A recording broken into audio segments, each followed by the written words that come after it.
Look how they massacred my boy. Hello everybody, it's quite a dark, beautiful night here, and today we're going to discuss about violence in cinema.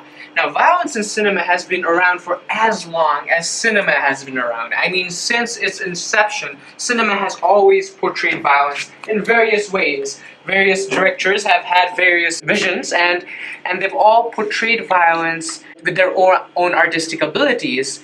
So today I invite you to sit down here with me so that we can have a conversation about violence in cinema. Hi. Okay.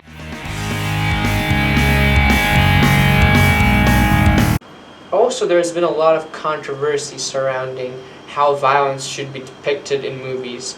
And there's a reason to it. It's because of its social implications, how violence on screen could translate into real life. Art imitates life, life imitates art, and all the discussion that comes with it, right? And there have been a lot of counter arguments to that, and this is what we're going to have today, is that we're going to talk about how violence has been portrayed over the years and which would be the most appropriate way to depict violence. This brings me to, for some reason, Tom and Jerry. That's right, Tom and Jerry. Pretty violent, don't you think?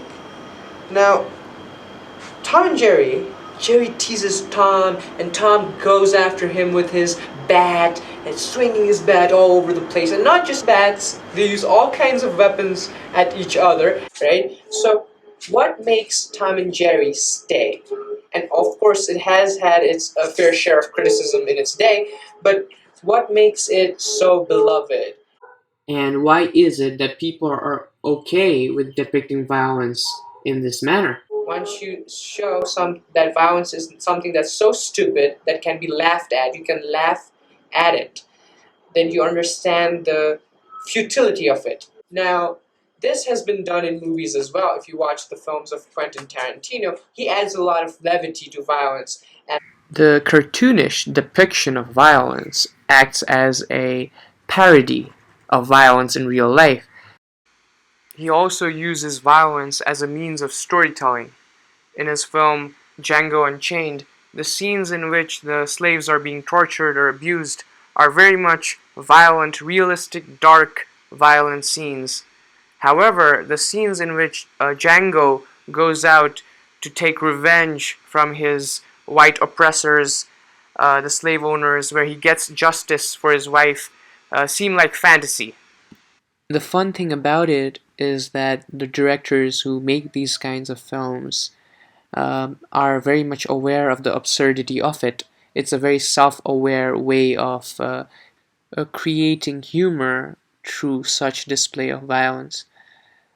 There's also another kind of cinema in which the comedy is not intentional. The second way that violence has been portrayed. Now, the problem with depicting violence in this manner is that here violence is celebrated because the hero is beating the bad guys, and the single guy is fighting 100 guys and still winning. So violence here is celebrated, violence here is glorified. The depiction of violence in which one guy goes after 100 guys and still wins, like easily, like he is just flaunting his hair and punching people, and he's again flaunting his hair and punching more people, and at the end he beats all the people and is still flaunting his hair. You know, it's just, you know, little kids are gonna go watch that, and they're gonna think it's so cool, right? They want to do it. Yeah, they might want to do it. That's correct. You know, when we see violence in very mainstream movies like the Marvel movies or the Kung Fu movies and karate movies, the violence is very unreal and glamorous. That for me perpetuates more violence. When the violence is brutal and gruesome, it puts you off. They are U certificate movies and shown to children, and they pick up fights. I'm saying we need to start looking at violence from a new prism. But then what is the appropriate way to depict violence? And here's what Ingrid Bergman said about Taxi Driver. I will not talk about pornographic violence because I think it has nothing with artistical work to do. I think is Mr. Scorsese's film, Taxi Driver, is a film about violence on the highest artistical level. So why is the depiction of violence in Taxi Driver considered the most artistic form of violence? It is because it's real. It is what we see on the streets. And it's important that cinema acts as a mirror to society.